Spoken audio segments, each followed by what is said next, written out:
bem-vindos. Nós estamos aqui para mais um episódio do ReumaCast, o podcast da Sociedade Paulista de Reumatologia. Este é o 6º episódio. Nós estamos reunidos para conversar sobre um tema muito importante na prática clínica e ainda bastante controverso: osteonecrose de mandíbula associada a medicações para o tratamento da osteoporose. Nós vamos conversar principalmente das medicações antirreabsortivas. Meu nome é Rosa Pereira. Inicialmente eu gostaria de agradecer o convite feito pela Sociedade Paulista de Reumatologia. Eu sou professora titular de Reumatologia da Faculdade de Medicina da USP e responsável pelo ambulatório de osteoporose e doenças osteometabólicas do Serviço de Reumatologia do HCFM USP. E a professora Marina Galotini, que é professora titular do Departamento de Estomatologia da Faculdade de Odontologia da USP e coordenadora do Centro de Atendimento a Pacientes Especiais. Vamos discutir esse tema. Por favor, professora Marina. Olá, professora Rosa. Gostaria muito de agradecer à Sociedade Paulista de Reumatologia pelo convite, pela lembrança do meu nome. É um grande prazer e uma grande honra poder participar desse podcast.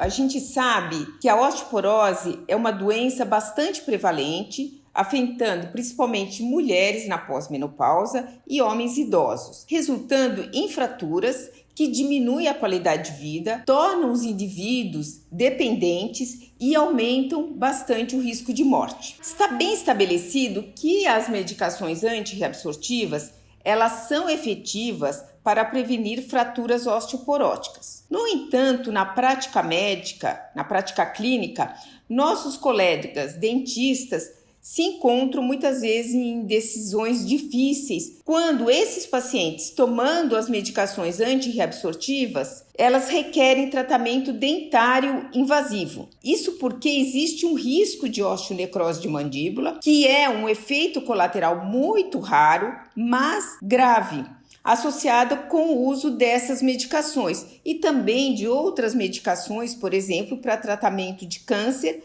o antiangiogênicos, mas que a gente vai falar menos dessas medicações para câncer. Assim, dessa maneira, como a professora Marina falou, a colaboração interprofissional é muito importante para a gente estabelecer essas estratégias, melhorando a prática clínica tanto do médico como do dentista, e dessa maneira a gente cuidar melhor desses pacientes. Então, inicialmente, eu vou pedir para a Marina falar o que é osteonecrose de mandíbula. Qual a definição? Bem, a osteonecrose na mandíbula ou na maxila, ela tem diversas causas, né?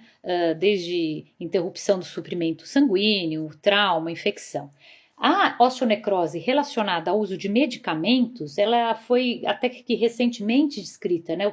A primeira descrição foi em 2003, pelo Marx, que relatou aí 36 casos de pessoas que tinham exposições ósseas dolorosas, especialmente na mandíbula, mas também podendo cometer maxila, e que, em comum, essas pessoas faziam uso de pamidronato e ácido zolendrônico. Desde então, muitas reportagens de casos, série de casos, muito trabalho foi publicado relatando esse tipo de complicação, que logo no início recebeu o acrônimo BRONGE, que do inglês para o português significa osteonecrose de maxila relacionada ao uso do bisfosfonato. Logo em seguida se percebeu que não só os bisfosfonatos, mas outras drogas, né, antirresorptivas, antiangiogênicas, também poderiam estar envolvidas na etiologia dessa grave complicação. E aí o nome mudou para MRONGE, M de medicação. Então, osteonecrose das duas maxilares relacionada à medicação.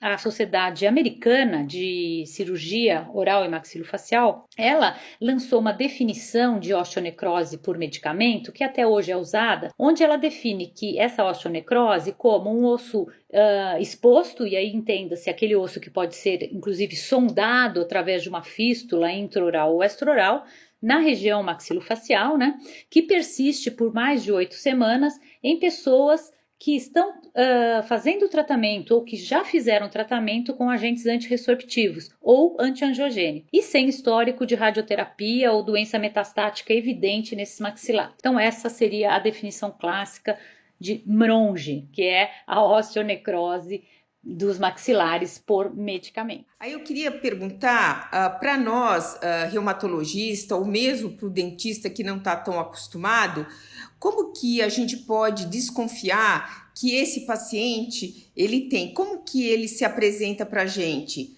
em relação quando ele está desenvolvendo a osteonecrose de maxilas ou de mandíbula? Essa pergunta é muito importante, porque o primeiro passo que todo clínico deve fazer é uma boa anamnese, né? Então, recolher aquela história médica, pregressa, atual, com bastante detalhamento, e aí ele já vai ter o conhecimento de que aquele paciente fez ou está fazendo uso de uma dessas drogas. O paciente tem já a osteonecrose estabelecida, ele pode estar em diversas fases, e as fases mais iniciais, elas são muito assintomáticas. Às vezes você percebe por um exame radiográfico, ou uma radiografia periapical, ou uma panorâmica, um pequeno espessamento da cortical óssea, uma alteração no trabeculado, mas nada muito específico. Fica muito difícil nessas etapas bem iniciais estabelecer o diagnóstico. Até mesmo grupos bem experientes têm dificuldade do estabelecimento desse diagnóstico nessa fase quase que a gente chama de assintomática, quase que totalmente assintomática.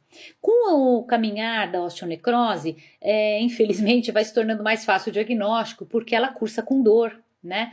E com bastante desconforto para o paciente. Então, às vezes, o paciente reclama de uma dor um pouco inespecífica, e você pesquisando e fazendo exames imaginológicos associados à sua anamnese, você elenca aí esta hipótese da osteonecrose por medicamento. Nos estágios ainda mais avançados, fica muito fácil o diagnóstico, porque você já tem ósseo exposto, você já tem uma fístula, e então o diagnóstico é estabelecido não só baseado na sintomatologia, como nos exames imaginológicos. Normalmente, as medicações antirreabsortivas utilizadas para a prevenção ou tratamento da osteoporose são desde estrogênios, os SERMs, né, que são os moduladores seletivos do receptor de estrogênio, que a gente utiliza o raloxifeno. Estes não têm descrição da osteonecrose da maxila. Depois, qual é o que mais a gente usa? São os bisfosfonatos, que são as medicações mais comumente utilizadas para o tratamento da osteoporose. Quais são? Alendronato, risedronato, ibandronato, que são utilizados principalmente via oral, e o ácido zoledrônico, que você utiliza intravenoso. Lembrar que os bisfosfonatos, eles têm uma afinidade pela matriz mineral óssea, aonde eles são depositados, e eles vão induzir a morte celular das células que reabsorvem o osso, que são os osteoclastos. Além disso, os bisfosfonatos, eles são retidos pelo esqueleto por anos, dependendo da taxa de remodelação óssea.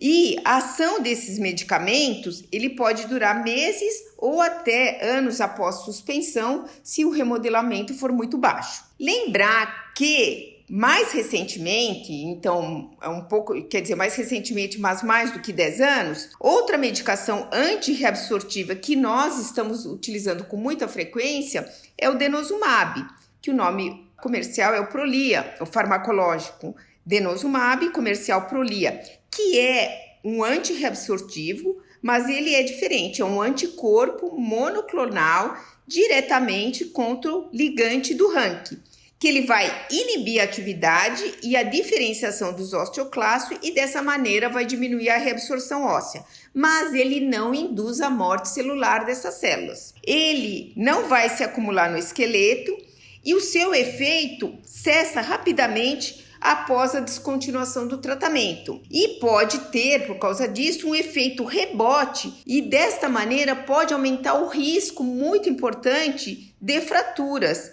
do risco de fragilidade por fraturas. E geralmente 8 a 12 meses após a parada da medicação. Então, a gente sabe que a medicação denosumab a gente usa a cada 6 meses. Então, se você parar depois de 2 meses, então 8 meses até 2 meses, o paciente pode ter múltiplas fraturas, não é uma fratura, são múltiplas fraturas vertebrais. Então, isso é muito importante a gente lembrar na prática clínica. Agora que eu comentei dessas medicações, eu queria que a Marina falasse um pouquinho sobre a epidemiologia da osteonecrose maxilar. Então, Marina, baseado na literatura e na sua experiência, qual é o risco da osteonecrose de maxilas? Os estudos que mostram a prevalência e incidência da osteonecrose por medicamentos nos ossos maxilares trazem resultados bastante variáveis e às vezes até conflitantes. Mas, de modo geral, os pacientes oncológicos que usam esses medicamentos, eles exibem um aumento, uma prevalência muito maior de osteonecrose dos maxilares, variando aí de 1,3% a 1,8%, em alguns estudos até chegando a uma incidência de 5% de ocorrência de osteonecrose. Já os pacientes que usam esse tipo de medicamento para o tratamento da osteoporose, a incidência é muito menor de osteonecrose, variando aí de 0,001 a 0,01%. Se você pensar o número de pessoas no mundo que usam o bisfosfonato para tratar a osteoporose, ela é bastante baixa. É aquela questão, né? Quando é na pessoa, ela é 100%, ela é baixa, sim, mas você deve, mesmo assim, ter um cuidado, um olhar especial para esse paciente, especialmente quando ele vai ser submetido a um procedimento invasivo nos ossos maxilares. Porque a questão do osso maxilar, da mandíbula e ou da maxila, é que são ossos que, além de abrigarem os dentes, que faz uma comunicação aí com a flora, com uma população bacteriana, você tem a questão dos microtraumas, né? São ossos que estão trabalhando o dia todo e são ossos que exigem, que precisam da remodelação constante. Então, são ossos que estão sendo sempre remodelados frente a essas microtraumas, microfraturas. Por isso, são ossos mais suscetíveis à ausência dessa remodelação, né? Que é justamente o que essas drogas querem fazer. Elas querem inibir a osteoclase, então elas querem inibir a reabsorção. Então, essa inibição de reabsorção pode muitas vezes levar à necrose. Quais são as doenças associadas descritas na literatura que a gente alguma vez já viu? Para nós reumatologistas, sem dúvida, o que tem descrito na literatura, e acho que 2 casos que eu vi desde que eu faço um ambulatório de osteoporose, então dos milhões de indivíduos que eu vi, foi um paciente com artrite reumatoide. E a literatura mostra isso, né? Que, na verdade, os pacientes com artrite reumatoide, eles, por causa do uso das medicações imunossupressoras e que eles têm uma pior saúde bucal, eles têm maior chance de ter osteonecrose das maxilas, né? Tem um trabalho recente aqui de um grupo japonês que saiu agora em 2020, no Journal Bone Mineral Metabolism, em que ele associa a osteonecrose com inclusive, parâmetro de atividade da doença, o DAS, né, que é um parâmetro de atividade, VHS. Então, ele mostrou associação com a própria atividade de doença, o indivíduo ser mais idoso, então, um paciente com artrite reumatoide ser mais idoso, e também esse indivíduo se ele estiver utilizando glicocorticoide. Então, nesse paciente em especial, nós reumatologistas também devemos ter um pouco mais de cuidado. Outra doença que é muito prevalente na população geral, que é o diabetes mellitus, né? Então, o diabetes mellitus também parece ser uma outra causa que tem uma maior frequência da associação da osteonecrose. O que acontece no diabetes? A gente sabe que ele tem um remodelamento alterado, né? Aqueles pacientes mesmo com diabetes tipo 2, o aumento da glicose vai inibir a diferenciação e a função do osteoclasto e induzir a morte, a apoptose dos osteoblastos e osteócitos. E dessa maneira, a chance de osteonecrose é maior. Além disso, a gente sabe que o diabetes, como uma doença, é uma doença em que você tem alteração da angiogênese, né? Alteração da macrovasculatura, uma lesão endotelial e, em consequência disso, a chance de osteonecrose é maior. Outra coisa também que a gente pode também sempre perguntar para o paciente é o paciente que fuma. A gente sabe que, por exemplo, na artrite reumatoide, o paciente que fuma, ele tem, a doença é mais grave, né? E da mesma maneira, você tem uma saúde bucal comprometida e mais associação com osteonecrose. Além disso, a gente sabe que quando a gente está falando, por exemplo, doenças que levam a câncer, o cigarro também está associado. Então, o cigarro está associado com piora da atividade das doenças reumatológicas, em especial artrite reumatoide, espondilite. O cigarro está associado com câncer e também está associado, então, uma maior frequência da osteonecrose. Lembrar que também existem outras medicações também podem estar associadas com osteonecrose. Então, aquele indivíduo que faz uso de glicocorticoide, como a gente sabe, o uso crônico de glicocorticoide vai levar à morte celular, à apoptose do osteoblasto e do osteócito, né? Então, ele vai induzir também com maior frequência a osteonecrose. Outras medicações, inibidores de bomba, né? E agentes antitrombóticos também tem citado na literatura. Então, acho que nesses pacientes que fazem uso disso, talvez o nosso cuidado tem que ser mais especial. Então, agora que eu comentei sobre os fatores de risco de doenças associadas, então doenças sistêmicas, eu queria pedir para a Marina falar um pouquinho dos fatores locais também mais importantes associados com a osteonecrose. Na verdade, o fator mais frequentemente responsabilizado pela maioria dos casos de osteonecrose relacionada à medicação, na mandíbula ou na maxila, é a extração dentária. Então, você pega aí uma casuística grande, você vê que de 70%, quase 90% dos casos de osteonecrose por medicação está relacionada à exodontia. Sem dúvida nenhuma, é o procedimento odontológico mais frequentemente relacionado. Porque a cicatrização após a exodontia, ela exige, num primeiro passo, a remodelação da crista óssea alveolar, para daí começar o processo de reparação. Então, se você tem esse primeiro passo dificultado pelo uso da droga antirresorptiva, você obviamente tem um processo dali para frente dificultado também.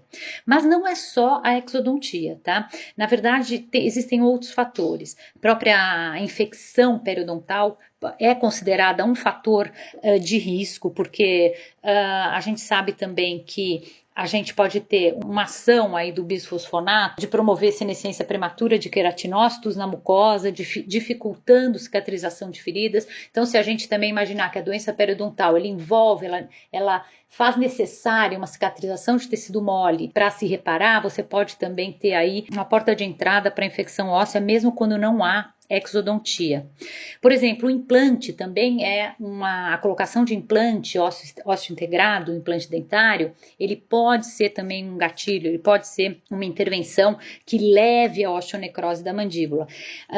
Se bem que no caso do implante, o que preocupa muito mais é um paciente que já faz uso da medicação e tem o implante já em posição e esse implante, ele muitas vezes ele cursa com uma periimplantite, que a gente chama, e é uma complicação do implante que já estava osteointegrado. Alguns estudos mostram uma maior incidência de perda e complicação desse implante já colocado nos pacientes que fazem uso de droga antirresorptiva. Mas, sem dúvida nenhuma, o fator local mais importante é a exodontia. A gente acha que muitas vezes extração dentária é uma coisa simples, mas aqui no caso não. Na verdade, a extração dentária, como você comentou, é, na verdade, o mais importante, né? Sem dúvida. Tecnicamente, a exodontia, a extração, ela é um procedimento simples, mas o arcabouço todo que o organismo precisa para reparar esse alvéolo é uma cicatrização por segunda intenção. Então, existem vários mecanismos envolvidos e, sem dúvida nenhuma,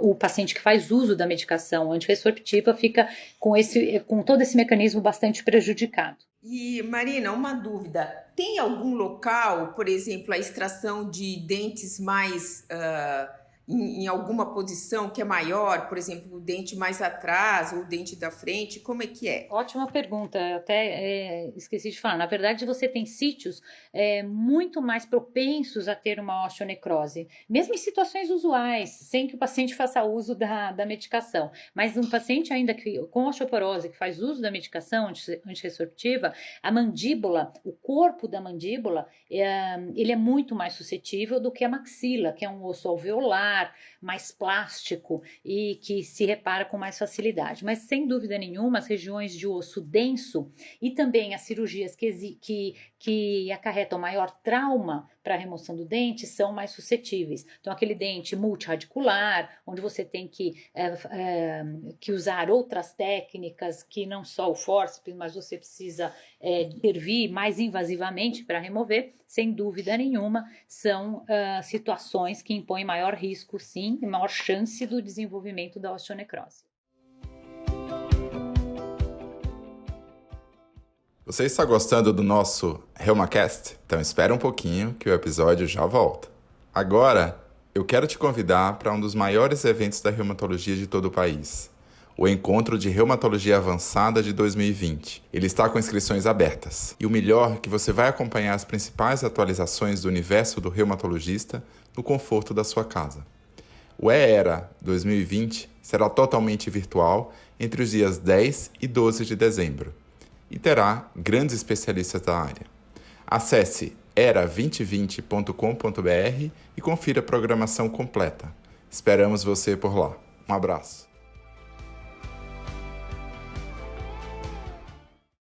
Então, a gente vai comentar um ponto bem importante, né? Que é assim, qual seria o risco de suspensão do bisfosfonato e do denosumab de um modo geral? Então, o paciente está fazendo uso da medicação, ele vai fazer, então, uma extração dentária, que seria o pior, na região da mandíbula, na região de trás, por exemplo. Então, qual é o risco da suspensão inadequada do bisfosfonato e do denosumab? E se existe o trabalho na literatura, se mostraram que se eu suspender a medicação, se isso aí é mais tranquilo ou não, uma vez que ele já tomou, não existe diferença. Então, primeira coisa é assim, a gente tem que lembrar que o bisfosfonato, como eu já comentei, ele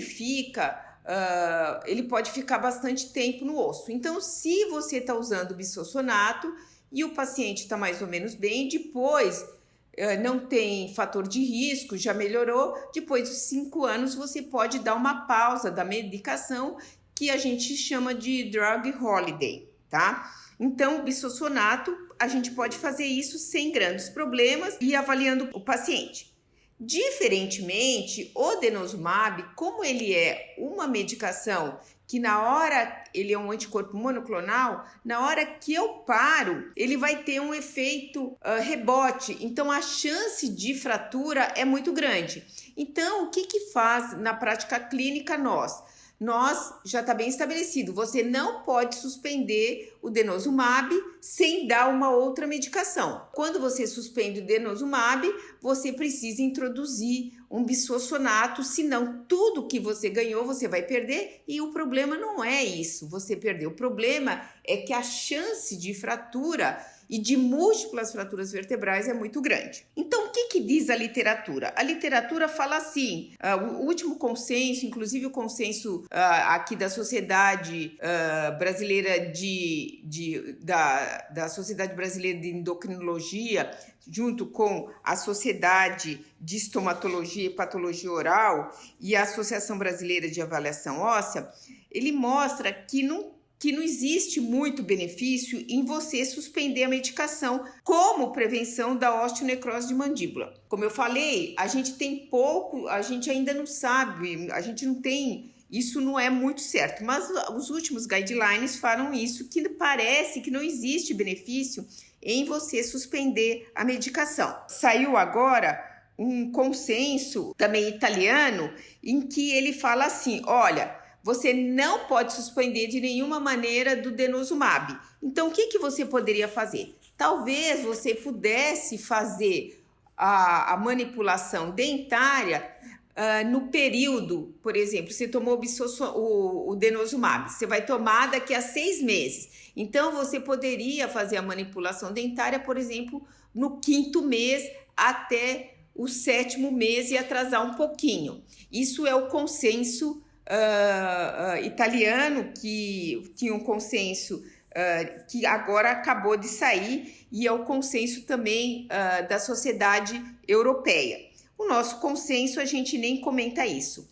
Em relação ao bisfosfonato, esse consenso italiano, ele fala que você poderia suspender, que é uma coisa nova, uma semana antes até um mês depois, principalmente naqueles pacientes que eu falei que tem fator de risco. Seria paciente com artrite reumatoide, diabetes mellitus, mais ou menos isso. Tá? Uma outra coisa é assim, existe na literatura alguma coisa que fale que a gente pode utilizar os marcadores ósseos, também os consensos, eles falam que não tem que você usar o CTX, por exemplo, que a gente utiliza na prática clínica para ver a aderência ao tratamento ou para ver se a medicação está tendo efeito, que em termos de osteonecrose de maxilar, que na verdade ele não ajudaria muito. Tem um trabalho do grupo de Porto Alegre, do grupo de dentistas de Porto Alegre, que ele mostrou que a fosfatase alcalina poderia ajudar. Mas esse ponto ainda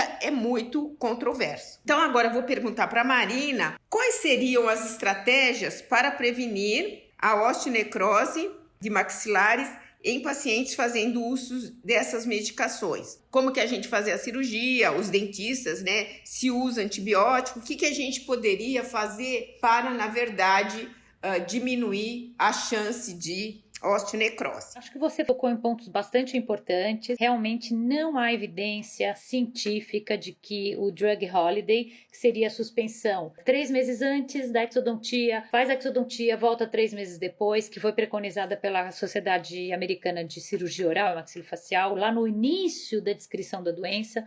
Não há embasamento científico que justifique essas férias da medicação. Na verdade, alguns trabalhos in vitro e também in vivo demonstraram muito bem que, pelo mecanismo de ação dos bisfosfonatos, o paciente não se beneficiaria desse tipo de suspensão medicamentosa e, ao contrário, né, a gente poderia aí colocar o paciente em risco por uma complicação esquelética.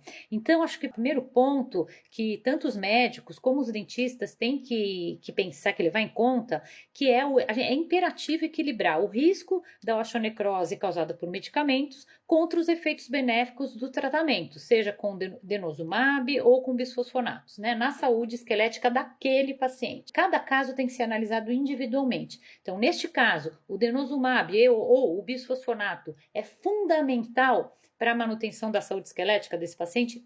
Então, óbvio, não tem que se discutir de forma alguma suspensão da droga. E como os trabalhos mostram e a experiência de vários grupos mostram, a descontinuidade da medicação realmente não traz benefício para o paciente.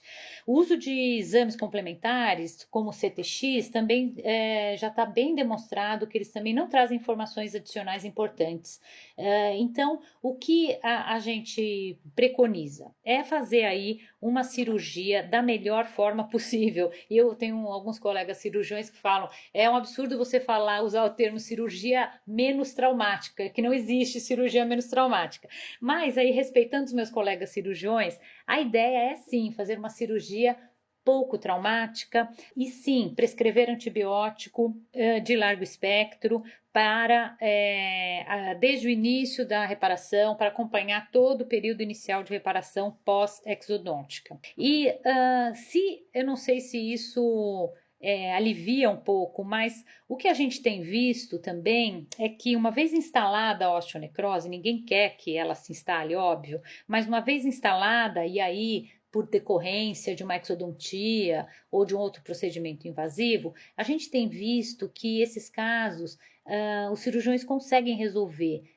O sucesso do tratamento cirúrgico invasivo da osteonecrose tem se mostrado eficiente. Então, a gente tem visto bastante sucesso no debridamento do osso necrótico, na limpeza daquela área, com a remoção, debridamento, sutura, e você restabelece a partir dali o osso saudável. Muito diferente da osteonecrose causada por irradiação em cabeça e pescoço. Essa sim, a osteoradionecrose, muito mais complicada de se tratar. Agora, a osteonecrose por medicamento tem mostrado aí uma resposta exitosa, vamos dizer assim, né, frente a tratamentos invasivos. Mas o melhor, sem dúvida, é a gente entrar em contato com o médico e fazer sempre, analisar o benefício e o risco de se descontinuar uma droga que é tão importante como essas que previnem as fraturas esqueléticas nos pacientes com osteoporose. Quanto ao denosumab, existe muito pouco estudo ainda que relacionando a suspensão, mesmo não apenas a suspensão e substituição por uma outra droga, e o desencadeamento da osteonecrose por medicação. Então, as incidências estão muito próximas. A incidência de osteonecrose por denosumab nos estudos aparece muito próxima à incidência de osteonecrose, por exemplo, por zometa.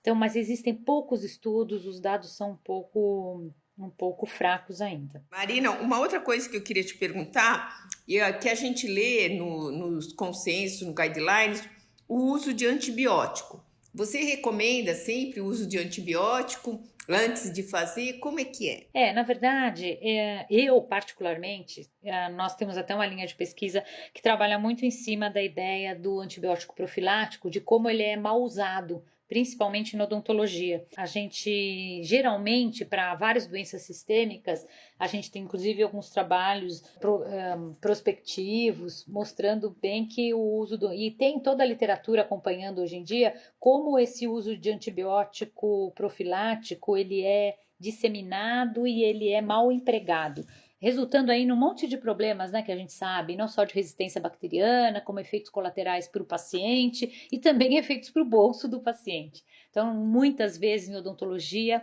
muitas vezes, não todas as vezes, ele é bem desnecessário. Nesse caso, dos pacientes que usam drogas antirresorptivas, que essa droga antirresorptiva ela não vai ser descontinuada, e esse paciente vai sofrer uma intervenção invasiva, como por exemplo uma exodontia, aí sim há a preconização do uso do antibiótico, antes, durante a cirurgia e após a cicatrização primária mínima do tecido da mucosa. Então, a cicatrização do alvéolo após uma exodontia, ela se dá por segunda intenção e ela vai terminar só lá depois de 60 dias, quando aquele osteoide começa a ser produzido e você tem aí um preenchimento do alvéolo. Agora, quando você tem o fechamento da mucosa alveolar, aí você já pode ficar mais sossegado em relação a risco de infecção secundária nesse alvéolo. E esse fechamento de mucosa, que muitas vezes também ocorre por segunda intenção, porque você não consegue aproximar tanto a ferida cirúrgica, mas quando ele já vai ocorrer de uma forma muito mais rápida, aos 21 dias, aos 25 dias, você geralmente tem o fechamento completo da mucosa e a epitelização daquele alvéolo, diminuindo muito o risco de infecção. Então, a gente diz que o antibiótico aí pelos 10, 15 primeiros dias, ele pode sim ser benéfico para o paciente que faz uso dessa medicação, porque a gente sabe que ele vai ter uma dificuldade a mais na remodelação do osso ali do alvéolo e aquele início de deposição de osteoide pode estar um pouquinho atrasada, então a gente favoreceria aquele ambiente, protegendo um pouco mais de infecções secundárias. Existem trabalhos que mostram sim o benefício do antibiótico para esses pacientes e é o que a gente geralmente faz, né, até que provem o contrário, certo? Então é recomendado sim o uso do antibiótico frente a essas exodontias. Acho que uma outra coisa também que eu acho importante você comentar, Marina, é que assim, nós que lidamos com os pacientes que têm osteoporose, e a gente sabe que na verdade esses pacientes então são indivíduos idosos, né? Que a chance da saúde bucal tá um pouco mais comprometida é maior. Então, acho que a gente deveria, de um modo geral, todo aquele paciente que nós iremos iniciar um tratamento para osteoporose, principalmente esses tratamentos bisfosfonatos, né, ou o denosumab, talvez uma avaliação da saúde bucal. Então, se o paciente, por exemplo, quer fazer um implante, então olha, vai no dentista, se você quiser fazer o implante, se for possível, você faz o implante antes da intervenção, ou quer fazer uma extração, né? Talvez a extração é mais importante ainda, né? Então faz a extração e depois, se for possível, claro, você fazer o uso da medicação após. mas talvez essa prevenção de, na verdade, cuidar direito da saúde bucal antes da introdução da medicação também seria uma coisa interessante, né? O que você acha? Sem dúvida, a prevenção é a questão fundamental para reduzir a incidência da osteonecrose por medicamento. A gente tem vários estudos que mostram que os pacientes que receberam tratamento odontológico preventivo antes de iniciar o esquema terapêutico com as drogas antirresorbitivas e antiangiogênicas, eles tiveram uma redução de mais de 50% no risco de desenvolver osteonecrose por medicamento. Então, sem dúvida nenhuma, é fundamental que haja esse entendimento por parte dos médicos que prescrevem esse tipo de medicação para a avaliação odontológica prévia ao início da medicação, sem dúvida nenhuma. Gostaria de comentar, assim, um caso que eu tenho, inclusive, de um paciente da prática clínica, né, que é um homem que tem um quadro de osteoporose bastante grave, já teve fraturas, e ele fez uso de bisfosfonato por bastante tempo. A resposta dele com bisfosfonato foi muito pequena, e quando ele me procurou, na verdade, ele tinha uma osteoporose grave e já tinha feito uso de muito tempo de bisfosfonato, mais do que 7 anos. Como ele tinha fraturado, então o que eu fiz? Eu mudei o tratamento para o uso de denosumab. E agora ele já faz uso do denosumab há 4 anos, com uma resposta muito boa em relação, ele nunca mais teve fratura e teve um aumento da densidade mineral óssea. E ele me procurou recentemente porque ele falou que a expressão que ele falou, que ele está com o dente trincado e que, na verdade, ele vai ter que fazer uma extração dentária e está usando o denosumab e que ele queria parar o denosumab. Então, na minha opinião, é assim, como já está bem estabelecido, o denosumab, principalmente nesse paciente que ainda tem osteoporose, se for suspenso, ele vai ter um risco de múltiplas fraturas vertebrais, então não pode ser suspenso. Isso os consensos já falam, agora já tem até no Guideline 2020. Então, o que a gente poderia fazer com esse paciente? A gente poderia, então, fazer todos esses cuidados que a gente colocou, né? Então, fazer uma cirurgia menos invasiva e talvez, como tem esse trabalho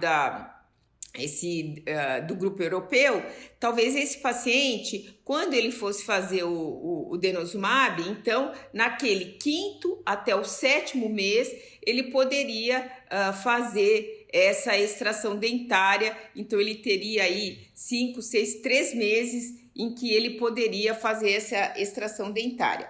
O que você acha, Marina? Sem dúvida nenhuma, não há razão para descontinuar o denosumab, justificativa, né? Melhor dizendo assim. E o que me preocupa mais também, mesmo a gente podendo fazer a intervenção invasiva nesses 5 a 7 meses após o fim da primeira dose, da última dose do denosumab, ele ainda vai ter aí muito provavelmente incorporado aí a hidroxiapatita, todo o esqueleto dele, o bisfosfonato que ele tomou por, acho que se relatou, 4 ou 5 anos. Então é um paciente de risco, sim, para osteonecrose. E aí a gente tem que avaliar as questões locais. É o que a gente pode modificar. Primeiro a gente tem que ver se realmente há necessidade da exodontia. Eu acho que muitas vezes o dentista às vezes ele indica uma exodontia e a gente tem que às vezes tomar um pouco de cuidado nessa indicação e buscar às vezes outras soluções. No caso de uma trinca, uma fratura dentária vertical, é uma das poucas situações onde a gente não consegue realmente evitar a exodontia. Como você comentou aí, parece que se trata de uma fratura vertical. Então, nesse caso, realmente eu não consigo fazer um tratamento conservador, mantendo aquele dente. Dentro dessa exodontia, fazer a exodontia obedecendo todos os parâmetros rígidos de asepsia e de técnicas cirúrgicas corretas para se evitar um trauma desnecessário, né? E fazer uma cobertura antibiótica para esse paciente.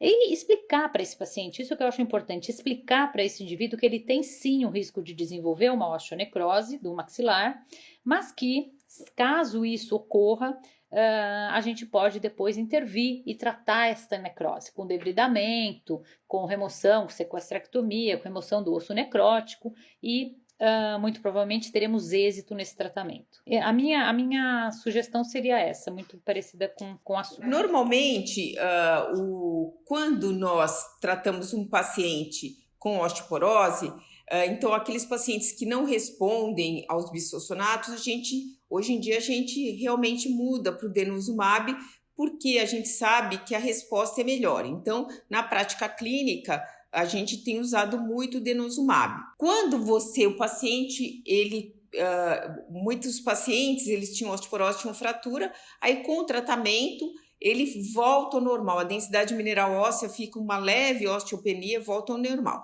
E aí, para a gente não ter nenhum problema, você precisa tratar esse paciente com bisfosfonato via oral por pelo menos 1 ano. Então, é uma outra coisa que me veio agora à mente, né? Será que nesse paciente, por exemplo, se o paciente tem que fazer a extração dentária, é melhor ele fazer na vigência, você acredita, do denosumab ou do bisfosfonato? Porque alguns trabalhos, eles acham que o denosumab, como ele é uma medicação biológica, e nos trabalhos iniciais teve infecção de pele, se ele poderia, na verdade, ter uma maior chance de osteonecrose devido ao mecanismo, talvez, de infecção local. Isso aí é uma coisa que eu pensei agora. O que você acha, Marina? Eu acho que a infecção local não me preocuparia muito na boca. Isso a gente vê por vários outros modelos de doenças sistêmicas, que a gente tem outros recursos na boca, então a infecção bucal devido a um procedimento odontológico não me preocuparia muito, mas eu acho que, havendo a possibilidade dessa medicação ser substituída por um bisfosfonato de uso oral, a gente sabe que o bisfosfonato de uso oral, a incidência de osteonecrose é menor do que, por exemplo, do Zometa. E a gente sabendo que a incidência de osteonecrose do denosumab se assemelha muito à do Zometa, a gente abaixaria um pouco o risco de osteonecrose desse paciente, desde que essa cirurgia fosse eletiva, né? A gente poderia marcar, planejar essa cirurgia. Nem sempre ela é eletiva. Muitas vezes esses casos de fratura dentária, de trinca, as faces fraturadas, elas permanecem em posição e não há dor, não há desconforto. Mas com o uso, aqueles fragmentos vão se deslocando, vão se movimentando e aí você se instala um quadro de dor, infecção.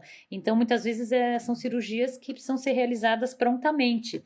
E aí a gente não teria nem muito tempo aí para fazer essa substituição. Mas se ela for possível, eu acho que ela seria um benefício, sim, fazer a exodontia no período que o paciente estivesse sob o uso de bisfosfonatos de uso oral. Como eu já tinha comentado, que foi da Sociedade de Estomatologia e Patologia Oral, SOBEP, a Sociedade Brasileira de Endocrinologia e a Associação Brasileira de Avaliação Óssea e Osteometabolismo.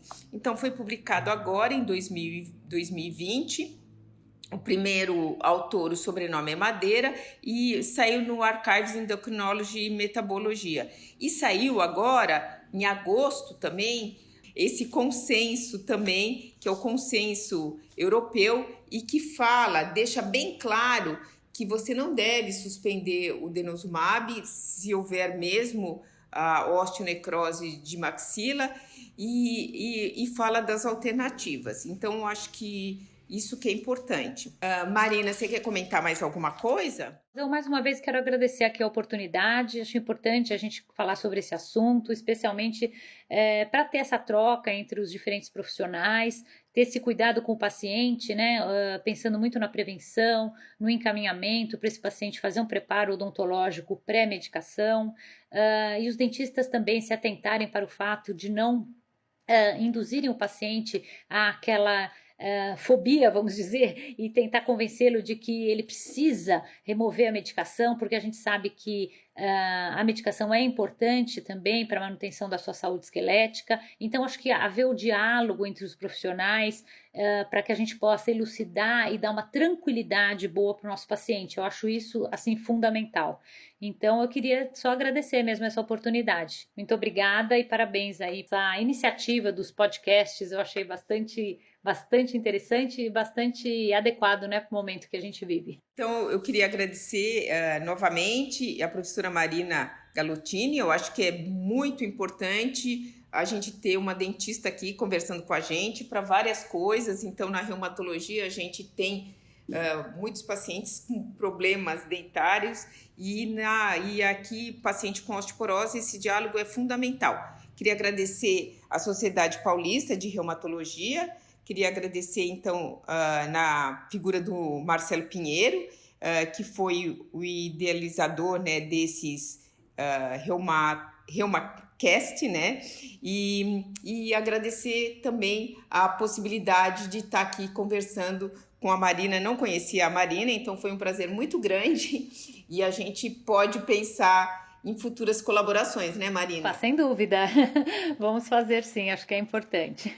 Muito obrigada, viu, Rosa? Eu gostaria de agradecer a todos que nos ouviram até agora e até a próxima. Obrigada.